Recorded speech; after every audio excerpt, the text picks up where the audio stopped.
guys, welcome back to my channel. Kembali lagi sama aku Delvi Tamala. Jadi hari ini aku kembali lagi aktif di YouTube aku ya, karena kayak sayang ya kalau misalkan tidak dilanjutkan YouTube ini. Nah, jadi teman-teman, hari ini kita bakal ngebahas tentang perbedaan sekolah pramugari sama training di maskapai. Ini nih mungkin banyak yang terkecoh ya.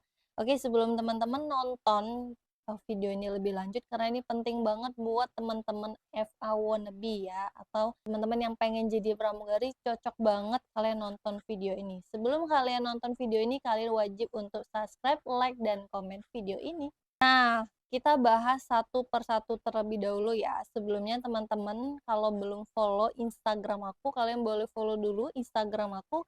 Dan silakan teman-teman follow juga TikTok aku karena banyak informasi penting-penting yang sering aku posting di TikTok aku ya. Oke, kita langsung bahas aja satu persatu ya teman-teman. Yang pertama, mungkin banyak teman-teman yang terkecoh kata-kata atau sering denger ya dari teman yang udah jadi pramugari atau mungkin teman-teman yang FA wannabe juga. Sebenarnya Kak, untuk sekolah pramugari itu penting nggak sih? Bukannya kita pada saat training itu kita bakal diajarkan juga atau kita bakal training juga. Nah, perbedaannya apa sih teman-teman? Nah, ini sebenarnya hampir sama ya, cuman perbedaannya kalau misalkan kita ikut sekolah pramugari, itu kita akan diajarkan untuk persiapan rekrutmen ya, untuk persiapan rekrutmen. Contohnya, kita yang tadinya belum bisa make up, kita nanti diajarin dari pihak sekolah pramugarinya. Kalau misalkan kita belum bisa bahasa Inggris, nanti kita diajarin juga untuk bahasa Inggrisnya. Nah, untuk kita ke tahap training itu, pastinya kita harus lulus dulu dong untuk seleksi rekrutmen pramugarinya. Nah, bagaimana sih kita biar lulus untuk rekrutmen pramugari ini? Nah, makanya kita itu banyak yang mengarahkan untuk sekolah pramugari. Contohnya nih, saya kan buka sekolah pramugari ya di Palembang. Sekolah pramugari saya itu udah dari 2020 ya sampai sekarang. Nah, sekarang sekolahnya juga udah legal. Sekolah pramugari aku juga tuh sangat terjangkau banget teman-teman. Harganya cuma 13 juta aja. 13 juta itu udah termasuk asrama, makan, listrik, wifi, terus dapat sepatu, full makeup, nanti dapat table manner juga kita belajar service excellent juga, nanti dapat sertifikat, dapat seragam olahraga dan nanti kita ada fasilitas berenangnya juga. Jadi semuanya lengkap banget 13 juta, semuanya dibimbing sampai lolos. Oke, kita balik lagi ke topik pertama ya, teman-teman. Jadi kalau misalkan untuk penting atau enggaknya, menurut aku tergantung kapasitas masing-masing dan kebutuhan masing-masing ya teman-teman.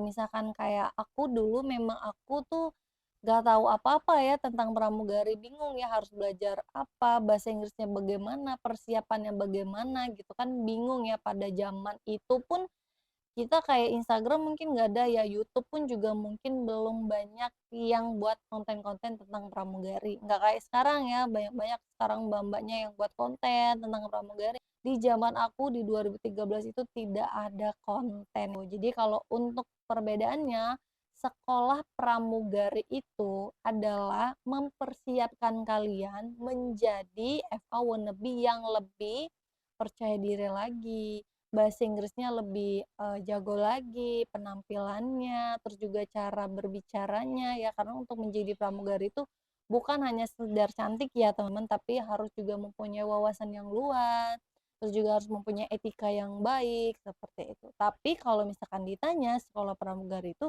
penting atau nggak penting sih, Kak? Nah, itu sebenarnya balik lagi ke pribadi masing-masing ya, kalau misalkan teman-temannya emang udah pinter emang udah percaya diri, udah banyak pengetahuannya, kalian bisa langsung aja ikut tes. Namun buat teman-teman yang memang kurang dengan pengetahuan dunia penerbangan dan persiapan tes pramugari, kalian bisa mengikuti sekolah pramugari aja, khususnya sekolah pramugari DAS ya.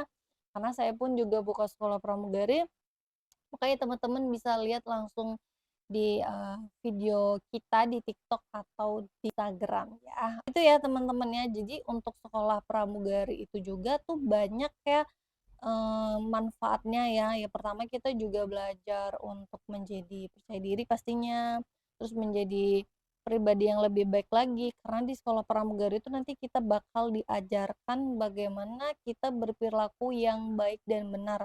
Tuh, jadi untuk kita yang biasanya egois ya kan, suka pengennya di ngerti aja. Nah, nanti di sekolah pramugari itu diajarkan bagaimana kita tuh, menjadi pramugari sesungguhnya tuh ketika kita udah bekerja kita harus, bekerja dengan tim, terus juga kita harus, kompak sama tim kita gitu. Jadi kita juga belajar tentang teamwork ya, seperti itu. Nah, tapi Mbak, kalau perbedaan training di maskapai itu gimana? Bukannya kita juga bakal diajarkan ya untuk make-up-nya, performance-nya, juga bakal diajarin juga bahasa Inggrisnya, semuanya itu ya, hampir sama ya guys ya.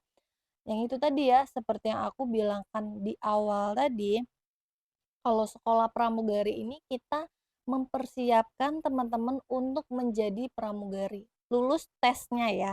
Nah, kalau misalkan kita itu, training di maskapai, itu kita pun juga tetap belajar make-up-nya juga, performanya seperti saya bilang tadi. Namun bagaimana kita bisa nyampe ke training ini kalau kita tidak lulus rekrutmennya, benar kan? Nah, jadi buat teman-teman sesuai kebutuhan masing-masing, gitu. Dan juga kalau untuk perbedaannya tuh memang hampir mirip aja ya, tapi sangat berbeda ya kalau misalkan kita banding-bandingkan. Kenapa bedanya? Yang pertama mungkin kalau samanya aja di maskapai itu pastinya bakal diajarin untuk bahasa Inggrisnya juga, pasti bakal diajarkan tentang performance juga, terus bahasa Inggris juga pasti diajarin, namun tidak sedetail sekolah pramugari atau sekolah penerbangan. Dan juga kalau training di maskapai itu, dia itu lebih spesifik, yaitu belajarnya tentang prosedur. Prosedur itu apa sih, Kak? Prosedur itu kita belajar tentang emergency, bagaimana kita menyelamatkan penumpang dalam keadaan emergency di air ataupun di darat. Terus juga kita harus bisa menjadi, dokter ya. Kenapa kok bisa jadi dokter? Iya, karena untuk jadi pramugari ini kita lebihnya tuh harus multi talent ya. Harus bisa jadi dokter, harus bisa jadi pemadam kebakaran, harus bisa semuanya. Karena ketika nanti penumpang mau melahirkan atau ada yang sakit, siapa yang handle? Kita yang menghandle-nya. Makanya untuk training di maskapai itu dia lebih spesifiknya itu belajar tentang pramugarinya, belajar tentang prosedur perusahaannya. Belajar kalau misalkan dibilang penting nggak penting, menurut saya penting untuk teman-teman yang kurang ilmunya, ya mungkin nggak penting untuk teman-teman yang memang udah percaya diri dan emang udah pinter ya, seperti itu. Jadi teman-teman jangan terkecoh lagi ya untuk pelajaran training sama pelajaran sekolah pramugari itu memang hampir sama, tapi harus diingatkan bagaimana kita bisa lulus dan bisa masuk ke tahap training maskapai kalau kita tidak melewatin tes rekrutmen terlebih dahulu. Seperti itu teman-teman. Jadi buat teman-teman yang memang masih bingungan atau sekolah pramugari ya khususnya, karena kalau di AS itu kita cuma terimanya itu untuk pramugari ya, nggak terima, staf penerbangannya. Jadi buat teman-teman yang memang sesuai kualifikasi ya, sesuai kualifikasi, teman-teman bisa langsung daftar atau tanya-tanya dulu aja ke Instagram kita ini ya. Mungkin itu aja konten, saya hari ini. Terima kasih telah menonton sampai habis. Buat teman-teman yang ada saran atau mungkin mau bertanya tentang seputar pramugari dan seputar sekolah penerbangan atau lainnya, kalian bisa komen aja di video ini. Saya tutup video kali ini, terima kasih untuk hari ini, thank you for watching, bye.